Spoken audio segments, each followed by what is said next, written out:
Hola, ¿cómo estáis, queridos alumnos confinados? Espero que el paso de los días esté siendo bueno para vosotros, que no os desesperéis mucho y que estéis aprovechando todo esto para crecer como personas y como alumnos. Bueno, el tema que vamos a tratar hoy en este vídeo corto que os voy a mandar es la pregunta número 2, que es cómo se estructura la dimensión afectiva. Entonces, para hablar de la dimensión afectiva, vamos a primero a hablar de qué es la afectividad, ¿no? Y yo creo que, pues también estamos en un buen momento para entenderlo porque, aunque la afectividad siempre va con nosotros, siempre es algo que nos acompaña, a veces uno siente que, por diferentes cosas, ¿no? Que los sentimientos pues se pueden acentuar, se pueden, se pueden cambiar bruscamente, ¿no? Ahora como todos nos encontramos en una situación especial en la que pues estamos conviviendo con más gente o con nuestra familia de una manera muy intensa y también viendo lo que está pasando con todo este problemón que tenemos, pues parece que los sentimientos están muy a flor de piel, ¿no?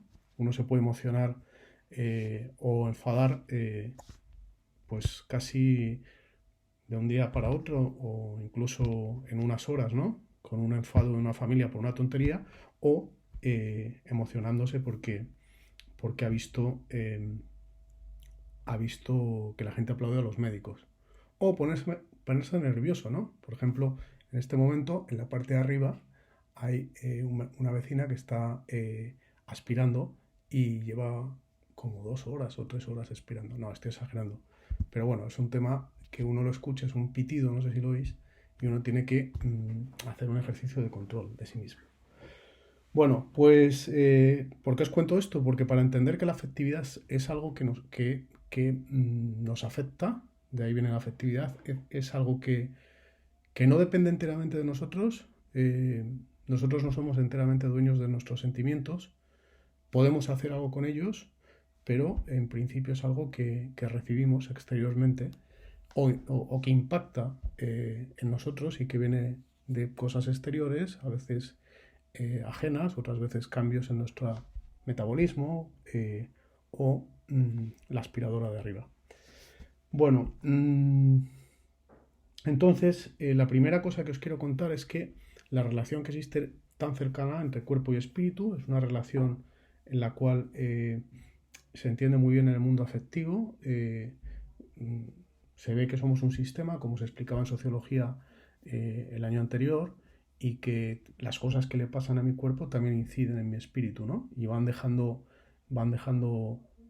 cambios e ideas. Es decir, que lo afectivo es lo corporal y al mismo tiempo incide en lo espiritual, ¿no? Y va determinando nuestros estados de ánimo. Esto se ve, por ejemplo, con el tema de la depresión, ¿no? Donde, pues evidentemente, a veces la gente, por un tema corporal, que es la falta de litio, desarrolla esos sentimientos negativos y que pueden ser pues muy graves porque pueden hacer que una persona esté con deseos de suicidarse, ¿no? Bueno, ¿qué vamos a encontrar en los sentimientos? Pues en los sentimientos vamos a encontrar diferentes escalas, diferentes niveles, ¿no? No todos los sentimientos están al mismo nivel. Por eso cuando una persona o un alumno, cuando estéis tratando a un alumno, acordaos que siempre la teoría de la educación es muy práctica, ¿no? Para llevarla a cabo, y queráis entender lo que le pasa, tenéis que saber qué nivel de sentimiento tiene, dónde está colocado, ¿no? Porque los hay muy ligeros y los hay muy, muy profundos, ¿no? Bueno, ¿cuáles serían estos niveles? En primer lugar, el nivel de las pasiones, que es el nivel más básico de los sentimientos. Las pasiones es la primera fuerza que uno recibe, tiene mucho, mucho que ver con el temperamento y es como la palabra pasión indica, algo que se padece casi totalmente, ¿no? Y que viene a mí pues de una manera muy, muy rápida, ¿no? Esto se entiende bien por ejemplo, con la sexualidad de la que voy a hablar más adelante. La libido sexual de una persona es algo que está y que padece. Luego una persona tendrá que saber lo que hace con ella, ¿no? Pero no es algo, el primer impulso no es elaborado, por lo tanto, pues es nuestro, pero es como ajeno en cierta medida a nosotros, ¿no? Hay un segundo nivel más profundo que es el nivel de las emociones, ¿no? Que es una cierta elaboración. Las emociones ya recogen ideas más profundas o más elaboradas sobre las cosas que tenemos. Ya no es simplemente algo que se padece, sino que tiene una narrativa detrás, podemos decir, ¿no? Esto, como voy a explicar más adelante, cuando hable de la afectividad sexual se explica mucho mejor ahí, ¿no?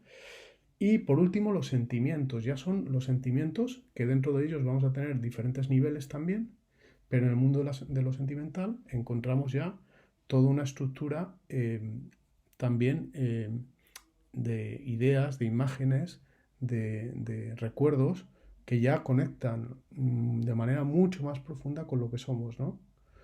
No es lo mismo la pasión sexual bueno, pues una persona puede sentir esa libido cuando reconoce a alguien el atractivo sexual en alguien o por lo que sea, que una emoción cuando ya hay un cierto conocimiento de esa persona, que un sentimiento que ya lo que ha hecho eso ha sido pues irse a un plano más profundo, ¿no? Ya no es solo la parte pasional o emocional más superficial, sino la parte personal, la que se va implicando, ¿no? Y bueno, decía que los sentimientos también hay niveles de profundidad entre los sentimientos, ¿no? En la medida en la que van relacionándose con ideas más personales y más estables de la vida. No es lo mismo el sentimiento hacia una persona con la que pues uno o una pues la ha conocido o ha salido un tiempo, muy poco tiempo, que alguien con el que lleva compartiendo toda la vida, ¿no? Son sentimientos que no se pueden poner al mismo nivel, ¿no? O el sentimiento, por ejemplo, hacia la patria, y el sentimiento, creo que este ejemplo lo ponía también, hacia pues un equipo de fútbol, ¿no? Bueno, eh, pues aquí lo que vamos a hablar es también de dos formas o dos maneras de sentir las cosas. Por una parte, bueno, perdón, vamos a hablar de fuerzas que empujan a la persona a conseguir cosas, ¿no?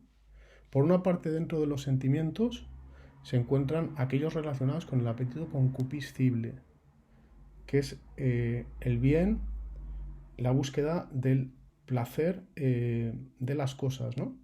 Y eso sería lo concupiscible. Y por otra parte, el placer cercano de las cosas, lo que en el momento queremos hacer, lo que nos produce placer, y por otra parte, un sentimiento más profundo que es el sentimiento hacia los bienes arduos, difíciles de conseguir, que es el apetito irascible, ¿no? Lo irascible, escucháis a la vecina, ha empezado con la música. Bueno, tiene derecho a divertirse también. El apetito irascible es el apetito para conseguir tener sentimientos para cosas que son mucho más duraderas, ¿no? Para que lo entendáis, nosotros ahora vamos a tener momentos en los cuales el apetito concupiscible es importante porque queremos disfrutar, por ejemplo, del día tan bonito que hace, de sol, y eso es apetecible, pero nos tenemos que guiar sobre todo por lo irascible, es decir, la búsqueda del bien de la sociedad, nuestro bien, que es lo que conseguiremos una vez que se haya pasado toda este confinamiento, ¿no? Y para eso hace falta una fortaleza mayor. Lo irascible es lo que nos impulsa en el fondo, ¿no? Bueno, pues esta compensación entre apetitos y pasiones, emociones, sentimientos, toda esta estructura va a conformar la madurez afectiva de una persona. La madurez afectiva que tiene que ver, y esto creo que lo hemos hablado alguna vez en clase, con el desarrollo de sentimientos adecuados para realidades concretas.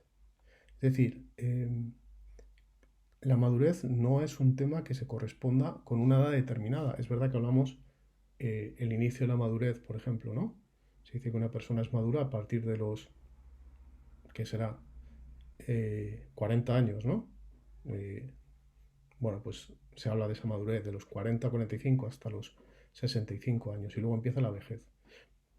Antes, pues no hablamos de madurez en madurez de años, ¿no? Sino que hablamos de juventud, ¿no?